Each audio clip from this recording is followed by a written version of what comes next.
Hi, and welcome to the Pink Movement podcast with your host, Christy Collier.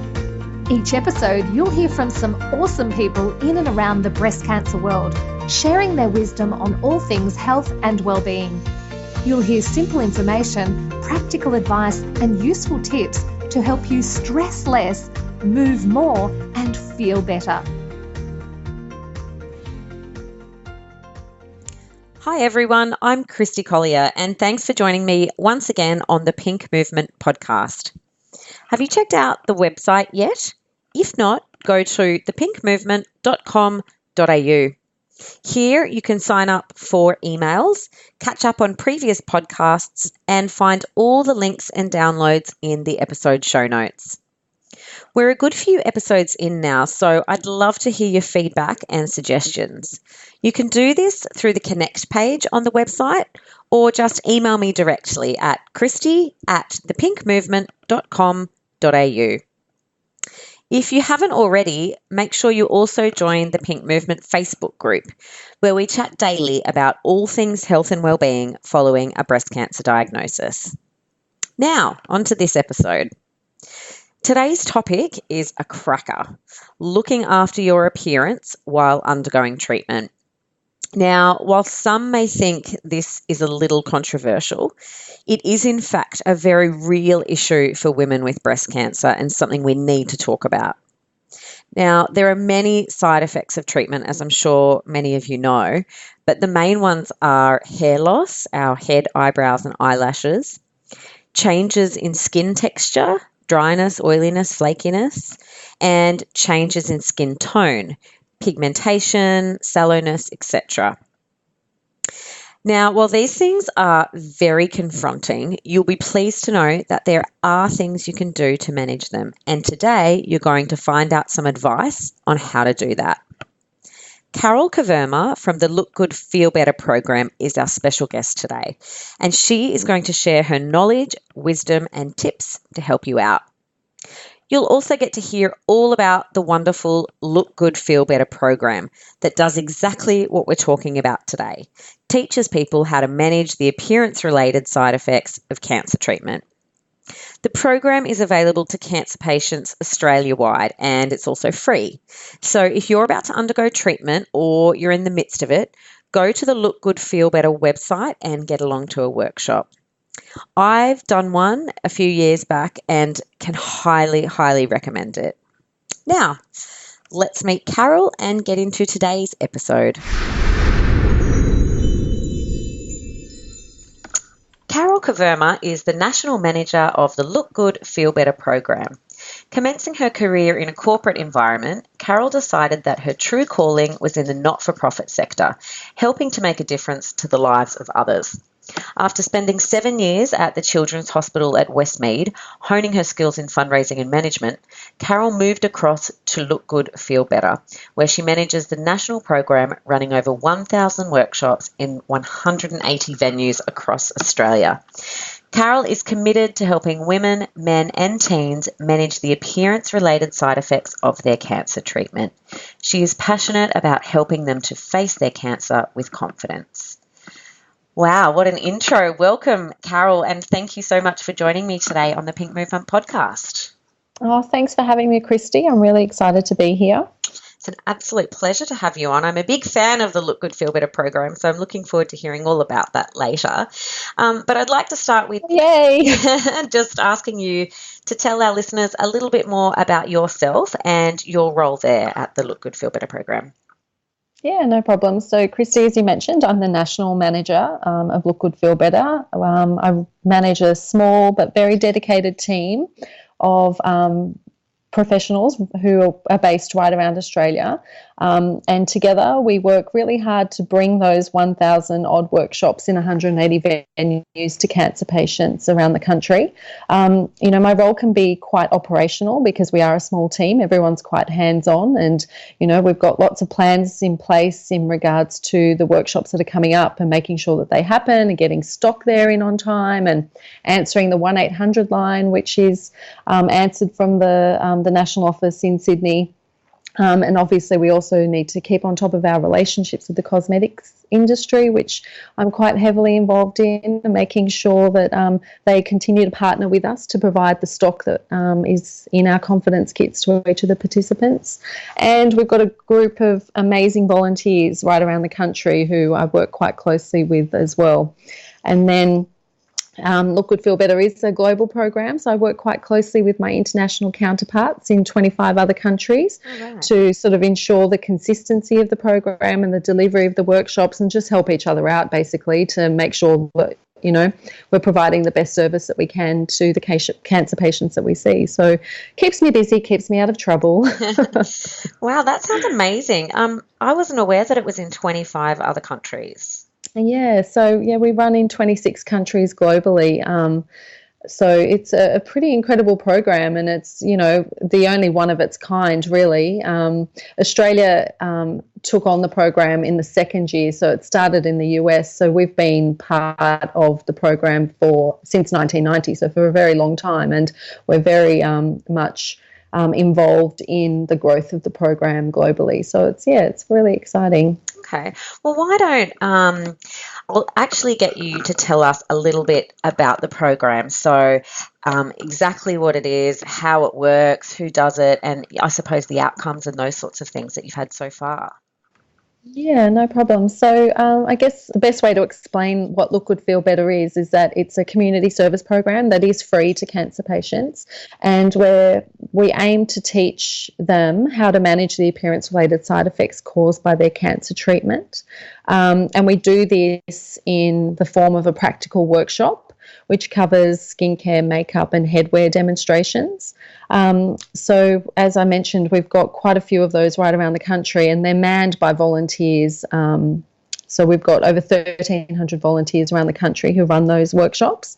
And the sessions include skincare techniques to alleviate some of the symptoms like dryness and sallowness, makeup tips to help patients deal with concealing redness and drawing on their brows, and of course advice on headwear, all the different options that are available, including scarf styling and wig selection and that kind of thing.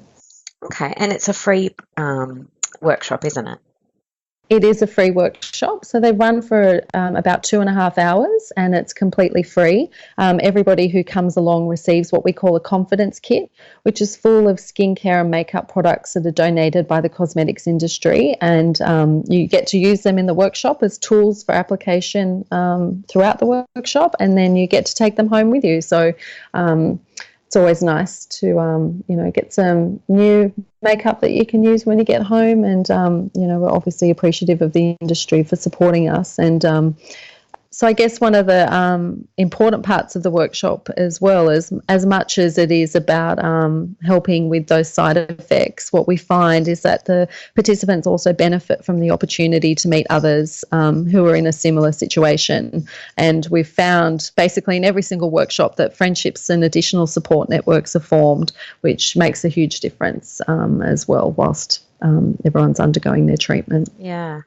And you mentioned you have a small team that delivers this in Australia, and then you have a whole heap of volunteers. Now, I've actually done a Look Good, Feel Better workshop. I did it back in 2013. I absolutely loved it. I loved all the takeaways on the skincare, makeup, and the headwear stuff. And then, as you mentioned, the confidence kit, full of amazing, products which are worth a fortune. And I just came away with this great little bag of goodies, which I thought it was great. So that's awesome. But then I also noticed at the workshop, lots of women there. So they must be volunteers that actually come and assist to deliver those workshops. Yeah, that's right. So we've got about 1,300 trained and certified cosmetic, beauty and hairdressing professionals right around the country who volunteer their time to help deliver the workshops. We obviously couldn't do it without them. A small team of 10 can't be at 1,000 workshops around the country. So we're so grateful to them. And some of them have literally been volunteering with us for 25 plus years since the program came about. So we're very grateful to them for the time that they give and the, the experiences that they can provide, and all of their experience and knowledge to the participants at the workshops. It's pretty amazing. Yeah, absolutely. I mean, that's an amazing team of volunteers. And as you say, there's no way you could deliver that right around the country with 10 team members. So volunteers are essential for that. And how is the program funded? It's obviously free for participants. How is it funded from your side? Yeah, so we actually don't receive any government funding, so it's absolutely solely funded by the community. Right. So, individual donations, community donations, corporate donations.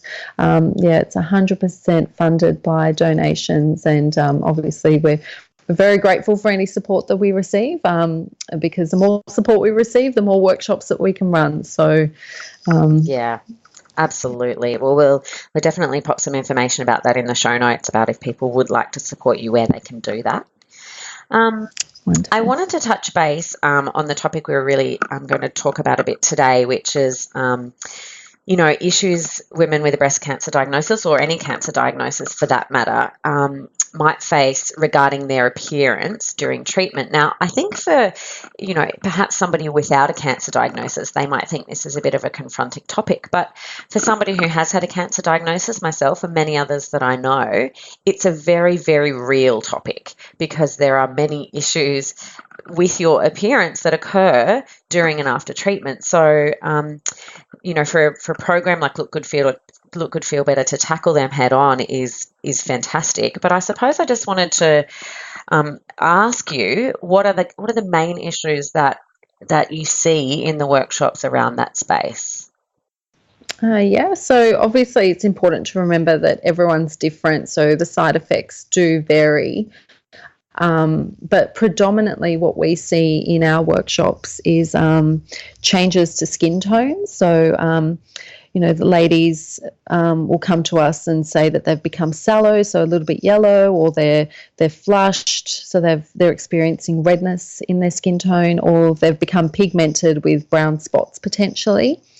So that's a big issue that we see. We also see changes in skin texture, so complaints around dryness or oiliness or flaking of the skin. And obviously hair loss is a big thing that we see as well, and this can include the hair thinning or complete hair loss, which may include eyebrow and eyelash loss as well.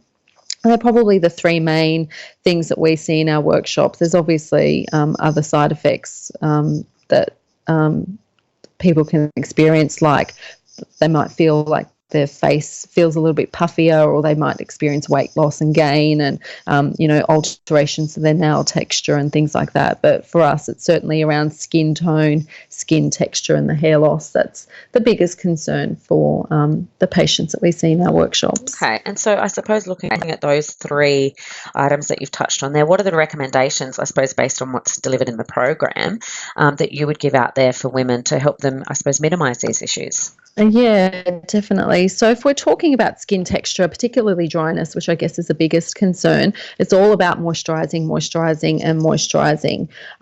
So moisturisers obviously prevent the skin from feeling dry and tight, but also protect it from the environmental damage caused by pollution, sun, wind, everyday living.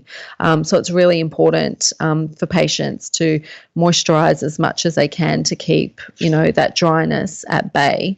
The skin tone is probably one of the most enlightening parts in our workshops, where we go through colour correctors.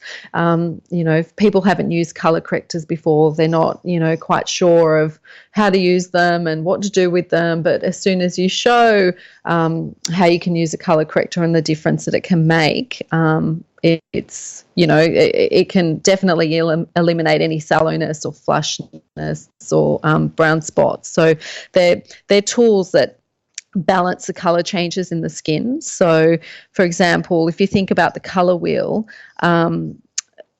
there's the counteracting of colours, the opposite colours. So green colours green colour correctors, will obviously minimise redness in the skin because they're opposite colours in the colour wheel, while mauve or blue correctors will lift the complexion and add some warmth, which will combat the yellowness and the sallowness that patients tend to experience. So it's all, there's lots of tips and tricks out there to help with those, and it's I guess it's one of those things, if you don't know, you don't know, but as soon as you know, it absolutely makes sense. And obviously coming along to a workshop, these are some of the things that we go through, but even for patients who can't get to a workshop, if they were to go on counter in a department store or to a pharmacy, they'd be able to get help with all of this information as well. Plus, we're in the day and age where there's a lot of information online, and we certainly have that information on our website. So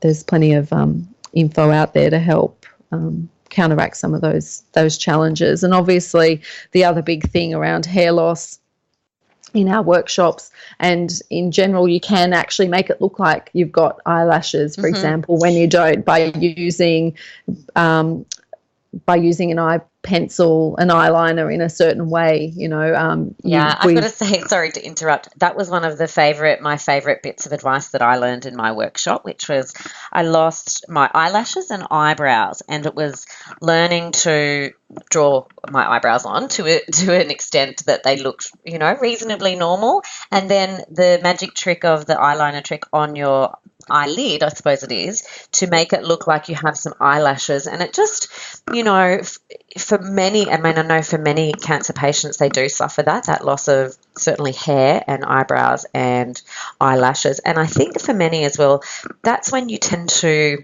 along with the skin issues, you tend to look quite sick. And I think that's something that we all strive to probably not portray. So particularly in those spaces, I found those little tips really helpful.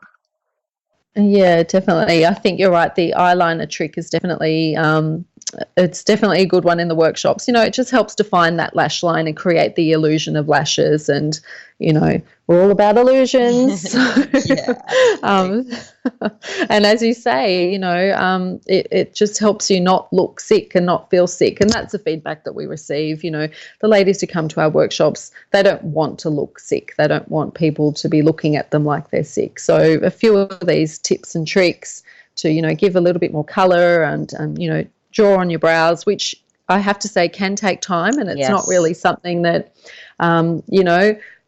you might get right the first time. But we also do say, it's not a tattoo. If you get it wrong, you just wipe it off and you start again. So that's right. But look, it's a very real issue that people, who've gone through treatment, especially chemotherapy, face, learning to draw eyebrows on and learning to make it look like you have eyelashes. And then we haven't actually touched on, which I can ask you about now, is the headwear side of things. So, obviously there's the wigs, there's hats, there's scarves. You guys obviously go through all of those as well. Yeah, that's right. So we do.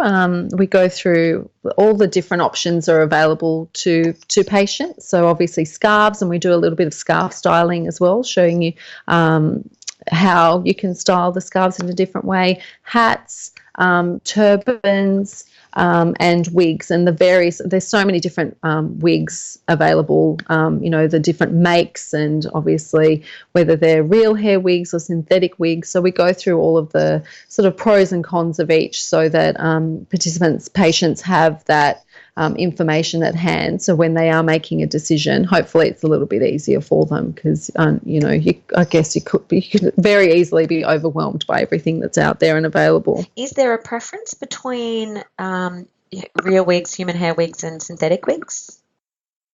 We suggest to patients that synthetic wigs are the way to go, primarily because they're a lot cheaper. And at the end of the day, the hair loss is only temporary. It will grow back.